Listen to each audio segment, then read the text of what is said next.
Hi hello friends, welcome to my channel Vasudeva ಕುಟುಂಬದ ನಾಳಿನ ಸಂಚಿಕೆಯಲ್ಲಿ ಏನಾಗುತ್ತೆ ಅಂತ ನೋಡೋಣ. ನೀವು ಸಬ್ಸ್ಕ್ರೈಬ್ ಮಾಡಿದ ವೀಡಿಯೋಸ್ಗಳನ್ನ ನೋಡ್ತಾ ಇದ್ದರೆ ದಯವಿಟ್ಟು ಸಬ್ಸ್ಕ್ರೈಬ್ ಮಾಡಿ. ನಿಮಗೆ ವಿಡಿಯೋಗಳು ಇಷ್ಟ ಆಗ್ತಾ ಇದ್ದರೆ ಲೈಕ್ ಮಾಡಿ. ಸಂಚಿಕೆ ಆರಂಭದಲ್ಲಿ ಈ ಕಡೆ ಸ್ವಾತಿ ಪ್ಲ್ಯಾನ್ ವಂಶಿಯವ್ರಿಗೆ ಏನು ಅಂತ ಕೊನೆಯವ್ರಿಗೂ ಗೊತ್ತೇ ಆಗ್ದಂಗೆ ಹೋಗ್ಬಿಡುತ್ತೆ. ಸೊ ಸಂಚಿಕೆ ಅಂತೂ ತಿರುವುಗಳನ್ನ ತಗೋತಾ ಇದೆ. ಬನ್ನಿ ಪೂರ್ತಿಯಾಗಿ ನೋಡೋಣ. ಸಂಚಿಕೆ ಆರಂಭದಲ್ಲಿ ಈ ಕಡೆ ಪದ್ಮ ಮನೆಯೆಲ್ಲ ಕ್ಲೀನ್ ಮಾಡಿ ಮನೆಯಲ್ಲಿ ಹೊಸ ಬಿಸ್ನೆಸ್ನ ಸ್ಟಾರ್ಟ್ ಮಾಡಬೇಕು ಅಂತೇಳ್ಬಿಟ್ಟು ಪೂಜೆ ಮಾಡ್ತಾ ಇರ್ತಾರೆ. ಅಷ್ಟರಲ್ಲಿ ಸ್ವಾತಿನೂ ಬರ್ತಾಳೆ. ಸ್ವಾತಿ, ನೀನು ಬಂದಿದೆಯಲ್ಲ ಪೂಜೆ ಮಾಡು ಅಂತೇಳ್ಬಿಟ್ಟು ಎಲ್ಲ ಒಟ್ಟಾಗಿ ಪೂಜೆ ಮಾಡ್ತಾರೆ. ನಾನು ಇವಾಗ ಒಂದು ವಿಚಾರ ಹೇಳ್ತಾ ಇದ್ದೀನಿ. ನಾನು ಹೊಸದಾಗಿ ಕೋಡ್ಬಳೆ ಚಕ್ಲಿ ಆ ಒಂದು ಪ್ರಾಡಕ್ಟ್ ಬಿಡಿಸ್ಕೊಂಡು ಒಂದು ಬಿಸ್ನೆಸ್ ಮಾಡೋಣ ಅಂತೇಳ್ಬಿಟ್ಟು ಪದ್ಮ ಹೇಳ್ತಾರೆ. ಅಮ್ಮ ತುಂಬ ಒಳ್ಳೆಯ ವಿಷಯ, ನಾನು ಇದ್ರ ಬಗ್ಗೆನೇ ಮಾತಾಡೋಣ ಅಂತಿದ್ದೆ. ವಂಶಿಯವರು ಇದ್ರ ಬಗ್ಗೆನೇ ಹೇಳಿದ್ರು, ನಿಮ್ಮ ಅಮ್ಮನ ಕೈ ರುಚಿ ತುಂಬ ಚೆನ್ನಾಗಿದೆ ಅಂದ್ಬಿಟ್ಟು. ಏನಂತೀಯ ಅಂತಂದ್ಬಿಟ್ಟು ಹೇಳ್ತಾರೆ. ಹೌದು ಸ್ವಾತಿ, ನಾನು ಅದನ್ನೇ ಯೋಚನೆ ಮಾಡ್ತಿದ್ದೆ ಅಂದ್ಬಿಟ್ಟು ಪದ್ಮ ಹೇಳ್ತಾರೆ. ಸ್ವಾತಿ ವಂಶಿಗೆ ಜ್ಯೂಸ್ ಮಾಡ್ಕೊಂಬಂದು ಕೊಡ್ತಾರೆ. ಏನಿದು ಇವತ್ತು ಗಾಳಿ ಎಗಡೆಯಿಂದ ಬೀಸಿದೆ, ಏನು ಜ್ಯೂಸ್ ಮಾಡ್ಕೊಂಡು ಕೊಡ್ತಾ ಇದೆಯಲ್ಲ ಅಂದಾಗ, ವಂಶಿಯವರೇ ನಾನು ಜ್ಯೂಸ್ ಮಾಡ್ಕೊಂಬಂದು ಕೊಟ್ಟರೆ ನಿಮಗೆ ಬೇಜಾರು ಅಂದಾಗ, ಅಲ್ಲ ಕಣೆ ಒಳ್ಳೆ ಸಿಹಿ ಪಾಕ ಮಾಡಿದೆಯಲ್ಲ, ನಿಮ್ಮ ಅಮ್ಮ ಅಂತವ ಇದ್ದು ನೀನು ಒಳ್ಳೆ ಚೆನ್ನಾಗಿ ಅಡುಗೆ ಮಾಡೋದು ಕಲ್ತಿಲ್ವಲ್ಲ ಅಂತೇಳ್ಬಿಟ್ಟು ವಂಶಿ ಹೇಳ್ತಾರೆ. ಅಯ್ಯೋ ಚೆನ್ನಾಗಿಲ್ವ ವಂಶಿಯವರೇ, ಕೊಡಿ ಬೇರೆದು ಮಾಡ್ಕೊಂಬರ್ತೀನಿ ಅಂತ ಸ್ವಾತಿ ಹೇಳ್ತಾರೆ.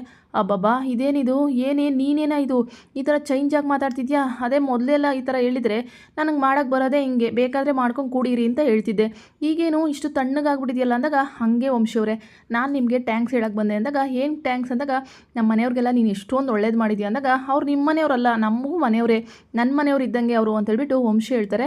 ನಿಮ್ಮ ಮನೆಯವರ ಅಂದಾಗ, ಹೌದು ಅವ್ರು ನನಗೆ ಅತ್ತೆ ಮಾವ ಆದಮೇಲೆ ನನಗೆ ಅವರು ಎಲ್ಲ ಸ್ವಂತದವ್ರೆ ಅಲ್ವಾ ಅಂದ್ಬಿಟ್ಟು ವಂಶಿ ಹೇಳ್ತಾರೆ.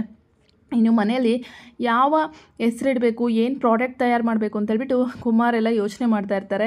ಏನು ಹೆಸರಿಡೋದು ಅಂತೇಳ್ಬಿಟ್ಟು, ಕೋಡ್ಬಳೆ ಅಲ್ವಾ, ಕೋಡ್ಬಳೆ ಚಕ್ಲಿ, ಕೋಡ್ಬಳೆ ಅಂತೇಳ್ಬಿಟ್ಟು ಏನಾದರೂ ಇಡೋಣ ಅಂತೇಳಿ ಡಿಫ್ರೆಂಟಾಗಿ ಹೇಳ್ತಾ ಇರ್ತಾರೆ. ಅದೆಲ್ಲ ಬೇಡ, ಚೆನ್ನಾಗಿರುತ್ತೆ ಒಂದು ಹೆಸರಿಡಬೇಕು ಅಂತೇಳ್ಬಿಟ್ಟು ಹೇಳ್ತಾ ಇರ್ತಾರೆ. ಅಮ್ಮ ನಾನು ವಂಶಿಯವ್ರ ಹತ್ರ ಮಾತಾಡಿದ್ದೀನಿ, ನಾವು ಬಿಸ್ನೆಸ್ಗೆ ಒಂದು ಸ್ಟಾರ್ಟಪ್ ಮಾಡಿಕೊಡ್ತಾರೆ, ಅದಕ್ಕೆ ಒಳ್ಳೆ ಮಾಡಲ್ ಬೇಕು. ಸೊ ಸುಮ್ಮನೆ ಮಾಡಿದ್ರೆ ಅವೆಲ್ಲ ಪ್ರಾಡಕ್ಟ್ ಹೋಗಲ್ಲಮ್ಮ ಅಂದಾಗ, ಹೌದಾ ಸ್ವಾತಿ, ನಾವು ಮಾಡಿರೋ ತಿನಿಸಿಗೆ ಒಳ್ಳೆ ಮಾಡೆಲ್ ಬೇಕಾ ಅಂತೇಳ್ಬಿಟ್ಟು ಪದ್ಮ ಕೇಳ್ತಾರೆ. ಹೌದಮ್ಮ, ಈ ಕಾಲದಲ್ಲೆಲ್ಲ ಒಳ್ಳೆ ಹೆಸರು, ಇಂಡಸ್ಟ್ರಿ, ಮಾಡೆಲ್ಲು ಇದೇ ಮುಖ್ಯ ಆಗೋದು ಅಂತೇಳ್ಬಿಟ್ಟು ಸ್ವಾತಿ ಹೇಳ್ತಾರೆ. ನೀನು ಯಾಕೆ ಯೋಚನೆ ಮಾಡ್ತೀಯಾ, ನಾನು ಹುಡುಕ್ತೀನಿ ಮಾಡೆಲ್ನ ಅಂತೇಳ್ಬಿಟ್ಟು ಸ್ವಾತಿ ಪದ್ಮಂಗೆ ಹೇಳಿ ಹೋಗ್ತಾಳೆ. ಇನ್ನು ಮನೇಲಿ ತಾತ ಅಜ್ಜಿ ಕೈಲೇ ಮಾಡೆಲಿಂಗ್ ಮಾಡಿಸ್ಬಿಟ್ರೆ ಹೆಂಗಿರುತ್ತೆ, ಅಜ್ಜಿ ಕೈಗೆ ಕೋಡ್ಬಳೆ ಚಕ್ಲಿ ಕೊಟ್ಬಿಟ್ಟು ಅಂತೇಳ್ಬಿಟ್ಟು ಫೋಟೋ ಶೂಟ್ ಮಾಡ್ತಾ ಇರ್ತಾಳೆ. ತಾತ ನೀವು ತುಂಬ ಚೆನ್ನಾಗಿ ಸೂಟ್ ಆಗ್ತೀರಾ ಅಂದಾಗ, ನಾನು ಚೆನ್ನಾಗಿಲ್ವಾ ಸ್ವಾತಿ ಅಂದಾಗ, ನೀವು ಕೇಳಬೇಕಾ, ನೀವು ಸಖತ್ತಾಗಿ ಸೂಟ್ ಆಗ್ತೀರಾ ಅಜ್ಜಿ ಅಂತೇಳ್ಬಿಟ್ಟು ಹೇಳ್ತಾ ಇರ್ತಾರೆ. ಸ್ವಾತಿ ನೀನು ಮಾಡೋದಿದ್ರೆ ಚೆನ್ನಾಗಿರೋ ಮಾಡಲ್ ಕೈಲಿ ಮಾಡ್ಸಮ್ಮ, ಚೆನ್ನಾಗಿ ನಿಮ್ಮ ಪ್ರಾಡಕ್ಟು ಸೇಲ್ ಆಗುತ್ತೆ ಅಂದಾಗ, ತಾತ ನಾನು ಅದೇ ಯೋಚನೆ ಮಾಡ್ತಾಯಿದ್ದೀನಿ, ಮಾಡೆಲ್ ಅಂದರೆ ಹೆಂಗಿರಬೇಕು, ಹೈಟು ವೈಟು ಕಲರು ಸೂಪರಾಗಿ ಸಖತ್ತಾಗಿರಬೇಕು ಅಂತೇಳ್ಬಿಟ್ಟು ತಾತ ಹೇಳ್ತಾ ಇರ್ತಾರೆ. ಹಂಗಂತೀರ ತಾತ ಅಂದಾಗ, ಹೌದು ಅಷ್ಟರಲ್ಲಿ ನಮ್ಮ ವಂಶಿ ಮೇಲಿಂದ ರೆಡಿಯಾಗಿ ಸೂಟು ಬೂಟು ಹಾಕ್ಕೊಂಡು ಫುಲ್ಲು ಫಿಟ್ಟಾಗಿ ಬರ್ತಾ ಇರ್ತಾರೆ.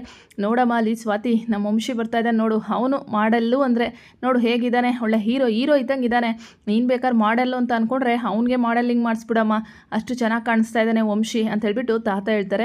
ಹೌದು ತಾತ, ನೀವು ಹೇಳ್ತಾರೆ ಸರಿಯಾಗೇ ಇದೆ, ವಂಶಿಯವರು ಇಷ್ಟು ಚೆನ್ನಾಗಿ ಕಾಣಿಸ್ತಾ ಇದ್ದಾರೆ ಅಂದರೆ ನಾನು ಯಾಕೆ ಅವ್ರ ಕೈಲೇ ಮಾಡಲಿಂಗ್ ಮಾಡಿಸ್ಬಾರ್ದು, ಸೂಪರಾಗಿ ವರ್ಕ್ ಆಗುತ್ತೆ ಇದು ಅಂತೇಳ್ಬಿಟ್ಟು ಸ್ವಾತಿ ವಂಶಿನ ನೋಡಿ ಫಿದಾ ಆಗ್ಬಿಡ್ತಾಳೆ. ಅಷ್ಟು ಚೆನ್ನಾಗಿ ನಮ್ಮ ವಂಶಿಯವರು ಕಾಣಿಸ್ತಾ ಇರ್ತಾರೆ. ಇಷ್ಟು ಚೆನ್ನಾಗಿರೋ ಹ್ಯಾಂಡ್ಸಮ್ ಕೈಲಿ ನಾನು ಏನಾದರೂ ನಮ್ಮ ಪ್ರಾಡಕ್ಟು ಒಂದು ಅಡ್ವರ್ಟೈಸ್ಮೆಂಟ್ ಮಾಡಿಸಿದ್ರೆ ಖಂಡಿತ ನಮ್ಮದು ಸಕ್ಸಸ್ ಆಗೇ ಆಗುತ್ತೆ ಇದು ಅಂತೇಳ್ಬಿಟ್ಟು ಬಿಸ್ನೆಸ್ಸು ಸ್ವಾತಿ ಯೋಚನೆ ಮಾಡ್ತಾ ಇರ್ತಾಳೆ. ಆದರೆ ವಂಶಿರ್ಗೆ ಒಪ್ಸೋದು ಹೆಂಗೆ, ಅದೇ ದೊಡ್ಡ ಭಯ.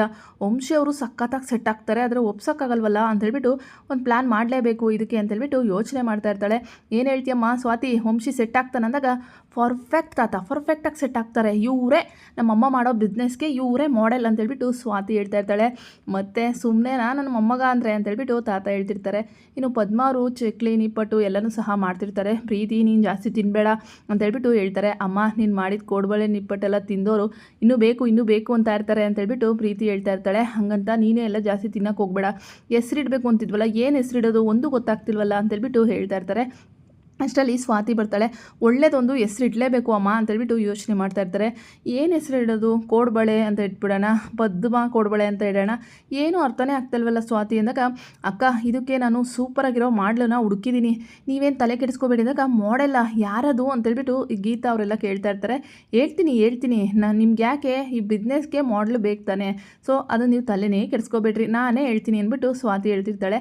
ಇನ್ನು ನಮ್ಮ ವಂಶಿ ಇದ್ದವರು, ನಿಮ್ಮಮ್ಮ ಬಿಸ್ನೆಸ್ ಮಾಡಬೇಕು ಅಂದರೆ ಸ್ವಲ್ಪ ಬಂಡವಾಳನೂ ಬೇಕು, ಅದಕ್ಕೆ ಒಳ್ಳೆ ಮಾಡೆಲ್ಲು ಬೇಕು ಅಂತೇಳ್ಬಿಟ್ಟು ವಂಶಿಯವರು ಹೇಳ್ತಾ ಇರ್ತಾರೆ. ಹೌದು ವಂಶಿಯವರೇ, ಸೊ ಹಂಗೆ ಈ ಕಾಲದಲ್ಲಿ ಪ್ರಾಡಕ್ಟ್ ಚೆನ್ನಾಗಿದ್ರೂ ಅದ್ರ ಮೇಲೆ ಹಾಕೋ ಫೇಮಸ್ ಆಗಿರೋ ನಟ ಮತ್ತು ನಟಿಯರು ಮತ್ತು ನೇಮು ಅದ್ರ ಮೇಲೆ ಜಾಸ್ತಿ ಫೋಕಸ್ ಮಾಡೋದು ಜನಗಳು ಅಂತೇಳ್ಬಿಟ್ಟು ಹೇಳ್ತಾ ಇರ್ತಾರೆ. ನೀನು ಹೇಳೋದು ಸತ್ಯ. ಹಂಗಂತ ಈಗ ನಿಮ್ಮಮ್ಮ ಮಾಡ್ತಾ ಇರೋ ಒಂದು ಕೋಡ್ಬಳೆ ಚಕ್ಲಿ ನಿಪ್ಪಟ್ಟಿಗೆ ಏನು ಅಂತ ಹೆಸರಿಡಬೇಕು ಅಂತಿದ್ದೀರ ಅಂದಾಗ ನನಗೂ ಗೊತ್ತಾಗ್ತಿಲ್ಲ ವಂಶಿಯವರೇ. ಅದ್ರ ಬಗ್ಗೆನೇ ಮನೇಲೂ ಡಿಸ್ಕಷನ್ ಆಗ್ತಿತ್ತು ಅಂತೇಳ್ಬಿಟ್ಟು ಸ್ವಾತಿ ವಂಶಿ ಮಾತಾಡ್ತಿರ್ತಾರೆ. ಅದೇನೋ ಗೊತ್ತಿಲ್ಲಪ್ಪ, ಒಂದ್ಸತಿ ಹೋಗಿ ಮನೇಲಿ ವಿಚಾರ ಮಾಡೋಣ ಅಂತೇಳ್ಬಿಟ್ಟು ಮನೆಗೆ ಹೋಗ್ತಾರೆ ಸ್ವಾತಿ ಮತ್ತು ವಂಶಿ. ಇವರೆಲ್ಲ ಹೆಸ್ರುಗಳನ್ನ ಇಡಬೇಕು ಅಂತೇಳ್ಬಿಟ್ಟು ಹುಡುಕಾಡ್ತಾ ಇರ್ತಾರೆ. ಏನು ಅಂತ ಇಡೋದು ಒಂದು ಗೊತ್ತಾಗ್ತಾ ಇಲ್ವಲ್ಲ ಅಂತೇಳಿ.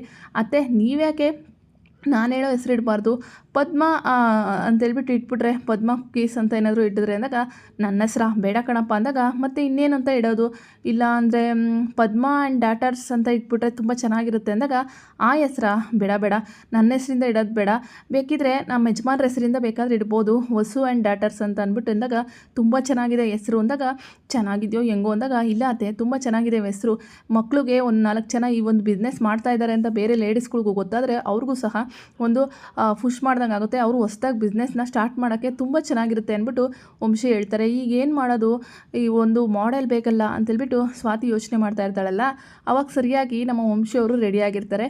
ಅಯ್ಯೋ ವಂಶಿಯವರೇ ನಿಂತ್ಕೊಳ್ಳಿ, ಎಷ್ಟು ಚೆನ್ನಾಗಿ ಕಾಣಿಸ್ತಾ ಇದ್ದೀರಾ ಗೊತ್ತಾ, ನಿಮ್ಮದು ಪ್ರೊಫೈಲ್ ಫೋಟೋ ಹಳೇದಾಗ್ಬಿಟ್ಟಿದೆ ತುಂಬ ಆಫೀಸಲ್ಲಿ, ಸೊ ಅದಕ್ಕೆ ಹೊಸ ಫೋಟೋ ಬೇಕು ಅಂದಾಗ ಈಗ ನಾನು ಫೋಟೋಗ್ರಾಫರ್ನೆಲ್ಲ ಕರ್ಸೋಕ್ಕಾಗಲ್ಲ ಅಂದಾಗ ನೀವು ಯಾಕೆ ಯೋಚನೆ ಮಾಡ್ತಿದ್ದೀರಾ, ನಾನಿಲ್ವಾ ಬನ್ನಿ ನೀವು ಸುಮ್ಮನೆ ಫೋಸ್ ಕೊಡಿ, ನಾನು ಫೋಟೋ ತೆಗಿತೀನಿ, ನಾನು ಅಪ್ಲೋಡ್ ಮಾಡ್ತೀನಿ ಅಂದ್ಬಿಟ್ಟು ಸ್ವಾತಿ ಮುಚ್ಚಿ ಫೋಟೋ ತೊಗೋತಾ ಇರ್ತಾಳೆ ವಂಶಿದು. ಅಷ್ಟೊತ್ತಿ ಅಲ್ಲಿಗೆ ತಾತ ಅಜ್ಜಿ ಈ ದುರ್ಗಾ ಎಲ್ಲ ಬರ್ತಾರೆ.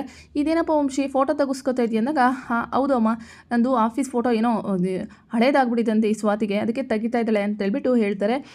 ಇವುದು ಬರ್ತಾ ಜಾಸ್ತಿ ಆಗೋಯ್ತು ಅನ್ನೋಷ್ಟರಲ್ಲಿ ಕುಮಾರು ಗೀತಾ ಎಲ್ಲರೂ ಸಹ ಚಕ್ಲಿ ನಿಪ್ಪಟ್ಟು ಹಿಡ್ಕೊಂಡು ಬರ್ತಾರೆ. ಏನಿದು ಎಲ್ಲ ಹಿಡ್ಕೊಂಬಂದ್ಬಿಟ್ಟಿದ್ದೀರಲ್ಲ ಅಂತ ದುರ್ಗಾ ಕೇಳಿದಾಗ ಅದು ಅಮ್ಮ ಫಸ್ಟ್ ಟೈಮ್ ಮಾಡಿದ್ರಲ್ಲ, ಒಂದ್ಸತಿ ನಿಮಗೆಲ್ಲ ಟೇಸ್ಟ್ ನೋಡ್ಸೋಣ ಅಂತ ಬಂದು ಅಂದ್ಬಿಟ್ಟು ಹೇಳ್ತಾರೆ.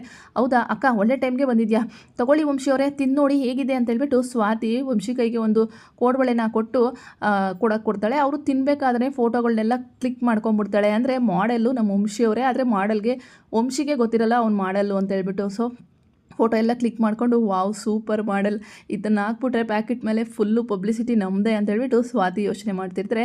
ರಾಗಿಣಿದಳು ಈ ಜನಕ್ಕೆ, ಈ ಚೀಪ್ ಜನಕ್ಕೆ ವಂಶಿನ ಬಿಟ್ಟರೆ ಯಾರೂ ಗತಿನೇ ಇಲ್ಲ ಅಂತ ಅನಿಸುತ್ತೆ. ಬಂದು ಇಲ್ಲೇ ಸಾಯ್ತಾ ಇರ್ತಾರೆ. ಮುಂದೆ ವಂಶಿಗೆ ಗೊತ್ತಾದರೆ ವಂಶಿ ಏನಂತಾರೆ, ಇನ್ನು ಸ್ವಾತಿಯವ್ರು ಮಾಡ್ತಿರೋ ಬಿಸ್ನೆಸ್ಸಲ್ಲಿ ಸಕ್ಸಸ್ ಸಿಗುತ್ತಾ, ಸ್ವಾತಿ ಮನೆಯವ್ರನ್ನ ತಮ್ಮ ಮನೆಯವರು ಅಂತ ಅಂದ್ಕೊಂಡಿರೋ ವಂಶಿಗೆ ಇದು ಇಷ್ಟ ಆಗುತ್ತಾ ಅಂತ. ನಿಮಗೆ ವಿಡಿಯೋಗಳು ಇಷ್ಟ ಆದರೆ ಲೈಕ್ ಮಾಡಿ, ಸಬ್ಸ್ಕ್ರೈಬ್ ಮಾಡಿ. Thank you.